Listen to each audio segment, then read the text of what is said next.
ಅವರು ಹಿಂದೆ ಕೂಡ ತುಂಬ ಸಕಾರಾತ್ಮಕವಾಗಿ ಸ್ಪಂದಿಸಿದ್ರು. ಈಗಲೂ ಅಷ್ಟೇ ತುಂಬ ಸಕಾರಾತ್ಮಕವಾಗಿ ಸ್ಪಂದಿಸಿದ್ದಾರೆ. ಸದ್ಯದಲ್ಲಿ ಅವರು ಕ್ಯಾಬಿನೆಟಲ್ಲಿ ಇದರ ಬಗ್ಗೆ ಚರ್ಚೆ ಮಾಡ್ತೀನಿ ಅಂತ ಹೇಳಿದ್ದಾರೆ.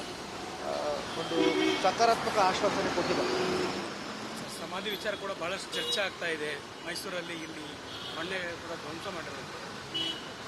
ಅದರ ಬಗ್ಗೆ ನಾನು ಸಮಗ್ರವಾಗಿ ವಿಸ್ತಾರವಾಗಿ ಈಗಾಗಲೇ ಪತ್ರಿಕಾಗೋಷ್ಠಿಯಲ್ಲಿ ಮಾಧ್ಯಮದ ಮಿತ್ರರ ಮುಂದೆ, ಅಭಿಮಾನಿಗಳ ಮುಂದೆ ನಾನು ಮಾತಾಡಿದ್ದೀನಿ.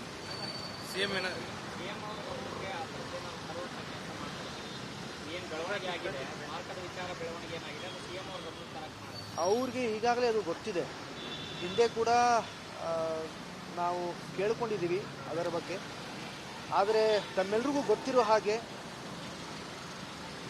ಕರ್ನಾಟಕ ಸರ್ಕಾರ ಈಗಾಗಲೇ ಮೈಸೂರಲ್ಲಿ ಅಪ್ಪ ಅವರ ಸ್ಮಾರಕ 5 ಎಕರೆ ಜಾಗದಲ್ಲಿ ನಿರ್ಮಾಣ ಮಾಡಿದೆ.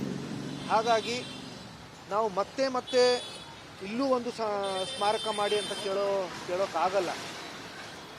ಆದರೆ ಈ ಒಂದು ಜಾಗದಲ್ಲಿ ನಮ್ಮೆಲ್ಲರಿಗೂ ಗೊತ್ತಿರೋ ಹಾಗೆ ಅಲ್ಲಿ ಅಂತ್ಯ ಸಂಸ್ಕಾರ ನಡೆದಿರೋದ್ರಿಂದ ಅದಕ್ಕೆ ಆದಂಥ ಒಂದು ಆದ್ಯತೆ, ಪ್ರಾಮುಖ್ಯತೆ ಇದೆ.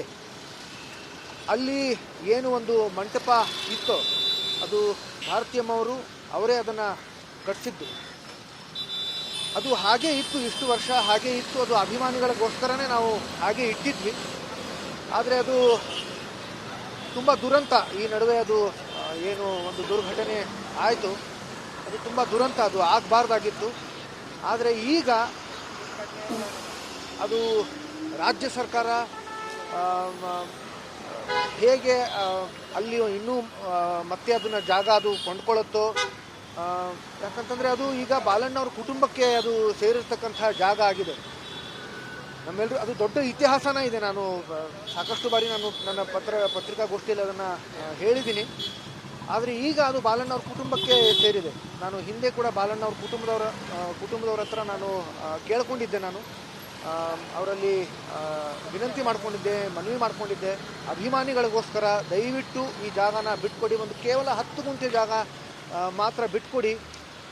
ಯಾಕಂತಂದರೆ ಅವರಿಗೆ ಇದು ಒಂದು ಪೂಜಾ ಸ್ಥಳ, ಪುಣ್ಯಕ್ಷೇತ್ರ ಆಗಿದೆ.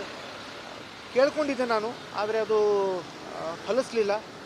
ಸರ್ಕಾರ ಈ ನಿಟ್ಟಲ್ಲಿ ಏನು ಮಾಡುತ್ತೆ ನನಗೆ ಗೊತ್ತಿಲ್ಲ. ಯಾಕಂತಂದರೆ ನಾವು ಒಬ್ಬ ಅಂದರೆ ವೈಯಕ್ತಿಕ ಕುಟುಂಬದವರಾಗಿ ಮತ್ತೆ ಕೇಳೋದು ಅದು ತಪ್ಪಾಗತ್ತೆ. ಹಿಂದೆ ಕೂಡ ನಮಗೆ ಸರ್ಕಾರ ಹೇಳಿತ್ತು, ನಾವು ಈಗ ಇಲ್ಲಿ ಆಗ್ತಾ ಇಲ್ಲ, ಬೇರೆ ಕಡೆ ನಾವು ಸ್ಮಾರಕ ಮಾಡ್ತೀವಿ ಅಂತ ಹೇಳಿದಾಗ ಮೈಸೂರಲ್ಲಿ ಅದು ಸಾಕಷ್ಟು ಸಮಸ್ಯೆಗಳು ಆದ ಮೇಲೆ ಮೈಸೂರಲ್ಲಿ ಅದು ಆಯಿತು.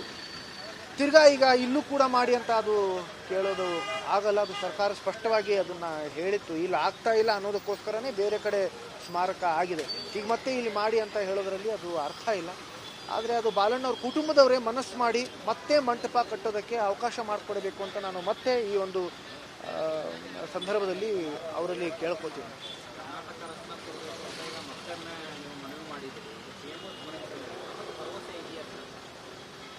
ನಾನು ಇಡೀ ನಮ್ಮ ಕರ್ನಾಟಕದ ಜನತೆಯ ಪರವಾಗಿ, ಅಭಿಮಾನಿಗಳ ಪರವಾಗಿ ಕೇಳ್ಕೊಂಡಿದ್ದೀನಿ. ಕೇಳೋದು ಇದು ಈ ಒಂದು ಪದ ತಪ್ಪಾಗತ್ತೆ. ಯಾಕಂತಂದರೆ ಅವರು ತುಂಬ ಅರ್ಹರು ಅದಕ್ಕೆ. ವಿಷ್ಣುವರ್ಧನ್ ಅವರು ತುಂಬ ಅರ್ಹರು ಅದಕ್ಕೆ. ನಮ್ಮವರನ್ನು ನಾವು ಗೌರವಿಸಿದರೆ ನಮ್ಮನ್ನು ನಾವೇ ಗೌರವಿಸದ ಹಾಗೆ.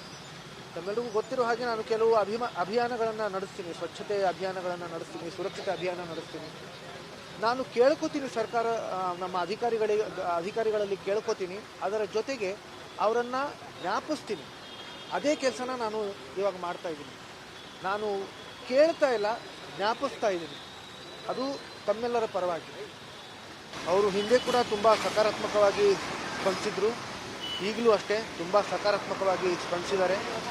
ಸದ್ಯದಲ್ಲಿ ಅವರು ಕ್ಯಾಬಿನೆಟಲ್ಲಿ ಇದರ ಬಗ್ಗೆ ಚರ್ಚೆ ಮಾಡ್ತೀನಿ ಅಂತ ಹೇಳಿದ್ದಾರೆ. ಒಂದು ಸಕಾರಾತ್ಮಕ ಆಶ್ವಾಸನೆ ಕೊಟ್ಟಿದ್ದಾರೆ. ಸಮಾಧಿ ವಿಚಾರ ಕೂಡ ಬಹಳಷ್ಟು ಚರ್ಚೆ ಆಗ್ತಾ ಇದೆ. ಮೈಸೂರಲ್ಲಿ ಇಲ್ಲಿ ಮೊನ್ನೆ ಕೂಡ ಧ್ವಂಸ ಮಾಡಿರೋದು. ಅದರ ಬಗ್ಗೆ ನಾನು ಸಮಗ್ರವಾಗಿ ವಿಸ್ತಾರವಾಗಿ ಈಗಾಗಲೇ ಪತ್ರಿಕಾಗೋಷ್ಠಿಯಲ್ಲಿ ಮಾಧ್ಯಮದ ಮಿತ್ರರ ಮುಂದೆ, ಅಭಿಮಾನಿಗಳ ಮುಂದೆ ನಾನು ಮಾತಾಡಿದ್ದೀನಿ. ಸಿಎಂ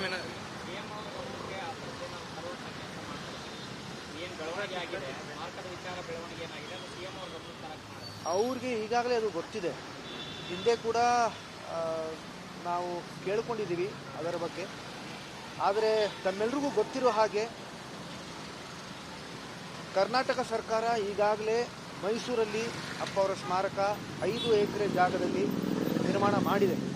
ಹಾಗಾಗಿ ನಾವು ಮತ್ತೆ ಮತ್ತೆ ಇಲ್ಲೂ ಒಂದು ಸ್ಮಾರಕ ಮಾಡಿ ಅಂತ ಕೇಳೋಕ್ಕಾಗಲ್ಲ. ಆದರೆ ಈ ಒಂದು ಜಾಗದಲ್ಲಿ ನಮ್ಮೆಲ್ಲರಿಗೂ ಗೊತ್ತಿರೋ ಹಾಗೆ ಅಲ್ಲಿ ಅಂತ್ಯ ಸಂಸ್ಕಾರ ನಡೆದಿರೋದ್ರಿಂದ ಅದಕ್ಕೆ ಆದಂಥ ಒಂದು ಆದ್ಯತೆ ಪ್ರಾಮುಖ್ಯತೆ ಇದೆ. ಅಲ್ಲಿ ಏನು ಒಂದು ಮಂಟಪ ಇತ್ತೋ ಅದು ಭಾರತೀಯಮ್ಮವರು ಅವರೇ ಅದನ್ನು ಕಟ್ಟಿಸಿದ್ದು. ಅದು ಹಾಗೇ ಇತ್ತು, ಇಷ್ಟು ವರ್ಷ ಹಾಗೇ ಇತ್ತು. ಅದು ಅಭಿಮಾನಿಗಳಿಗೋಸ್ಕರನೇ ನಾವು ಹಾಗೆ ಇಟ್ಟಿದ್ವಿ. ಆದರೆ ಅದು ತುಂಬ ದುರಂತ. ಈ ನಡುವೆ ಅದು ಏನು ಒಂದು ದುರ್ಘಟನೆ ಆಯಿತು, ಅದು ತುಂಬ ದುರಂತ. ಅದು ಆಗಬಾರ್ದಾಗಿತ್ತು. ಆದರೆ ಈಗ ಅದು ರಾಜ್ಯ ಸರ್ಕಾರ ಹೇಗೆ ಅಲ್ಲಿ ಇನ್ನೂ ಮತ್ತೆ ಅದನ್ನು ಜಾಗ ಅದು ಕೊಂಡ್ಕೊಳ್ಳುತ್ತೋ, ಯಾಕಂತಂದರೆ ಅದು ಈಗ ಬಾಲಣ್ಣವ್ರ ಕುಟುಂಬಕ್ಕೆ ಅದು ಸೇರಿರ್ತಕ್ಕಂಥ ಜಾಗ ಆಗಿದೆ. ನಮ್ಮೆಲ್ಲರೂ ಅದು ದೊಡ್ಡ ಇತಿಹಾಸನ ಇದೆ. ನಾನು ಸಾಕಷ್ಟು ಬಾರಿ ನನ್ನ ಪತ್ರಿಕಾಗೋಷ್ಠಿಯಲ್ಲಿ ಅದನ್ನು ಹೇಳಿದ್ದೀನಿ. ಆದರೆ ಈಗ ಅದು ಬಾಲಣ್ಣವ್ರ ಕುಟುಂಬಕ್ಕೆ ಸೇರಿದೆ. ನಾನು ಹಿಂದೆ ಕೂಡ ಬಾಲಣ್ಣವ್ರ ಕುಟುಂಬದವರ ಹತ್ರ ನಾನು ಕೇಳ್ಕೊಂಡಿದ್ದೆ. ನಾನು ಅವರಲ್ಲಿ ವಿನಂತಿ ಮಾಡ್ಕೊಂಡಿದ್ದೆ, ಮನವಿ ಮಾಡ್ಕೊಂಡಿದ್ದೆ, ಅಭಿಮಾನಿಗಳಿಗೋಸ್ಕರ ದಯವಿಟ್ಟು ಈ ಜಾಗನ ಬಿಟ್ಕೊಡಿ, ಒಂದು ಕೇವಲ 10 ಗುಂಟೆ ಜಾಗ ಮಾತ್ರ ಬಿಟ್ಕೊಡಿ. ಯಾಕಂತಂದರೆ ಅವರಿಗೆ ಇದು ಒಂದು ಪೂಜಾ ಸ್ಥಳ, ಪುಣ್ಯಕ್ಷೇತ್ರ ಆಗಿದೆ. ಕೇಳ್ಕೊಂಡಿದ್ದೆ ನಾನು, ಆದರೆ ಅದು ಫಲಿಸಲಿಲ್ಲ. ಸರ್ಕಾರ ಈ ನಿಟ್ಟಲ್ಲಿ ಏನು ಮಾಡುತ್ತೆ ನನಗೆ ಗೊತ್ತಿಲ್ಲ. ಯಾಕಂತಂದರೆ ನಾವು ಒಬ್ಬ ಅಂದರೆ ವೈಯಕ್ತಿಕ ಕುಟುಂಬದವರಾಗಿ ಮತ್ತೆ ಮತ್ತೆ ಕೇಳೋದು ಅದು ತಪ್ಪಾಗತ್ತೆ. ಹಿಂದೆ ಕೂಡ ನಮಗೆ ಸರ್ಕಾರ ಹೇಳಿತ್ತು, ನಾವು ಈಗ ಇಲ್ಲಿ ಆಗ್ತಾ ಇಲ್ಲ, ಬೇರೆ ಕಡೆ ನಾವು ಸ್ಮಾರಕ ಮಾಡ್ತೀವಿ ಅಂತ ಹೇಳಿದಾಗ ಮೈಸೂರಲ್ಲಿ ಅದು ಸಾಕಷ್ಟು ಸಮಸ್ಯೆಗಳು ಆದ ಮೇಲೆ ಮೈಸೂರಲ್ಲಿ ಅದು ಆಯಿತು. ತಿರ್ಗಾ ಈಗ ಇಲ್ಲೂ ಕೂಡ ಮಾಡಿ ಅಂತ ಅದು ಕೇಳೋದು ಆಗಲ್ಲ. ಅದು ಸರ್ಕಾರ ಸ್ಪಷ್ಟವಾಗಿ ಅದನ್ನು ಹೇಳಿತ್ತು, ಇಲ್ಲಿ ಆಗ್ತಾ ಇಲ್ಲ ಅನ್ನೋದಕ್ಕೋಸ್ಕರನೇ ಬೇರೆ ಕಡೆ ಸ್ಮಾರಕ ಆಗಿದೆ. ಈಗ ಮತ್ತೆ ಇಲ್ಲಿ ಮಾಡಿ ಅಂತ ಹೇಳೋದ್ರಲ್ಲಿ ಅದು ಅರ್ಥ ಇಲ್ಲ. ಆದರೆ ಅದು ಬಾಲಣ್ಣವ್ರ ಕುಟುಂಬದವರೇ ಮನಸ್ಸು ಮಾಡಿ ಮತ್ತೆ ಮಂಟಪ ಕಟ್ಟೋದಕ್ಕೆ ಅವಕಾಶ ಮಾಡಿಕೊಡಬೇಕು ಅಂತ ನಾನು ಮತ್ತೆ ಈ ಒಂದು ಸಂದರ್ಭದಲ್ಲಿ ಅವರಲ್ಲಿ ಕೇಳ್ಕೊತೀನಿ.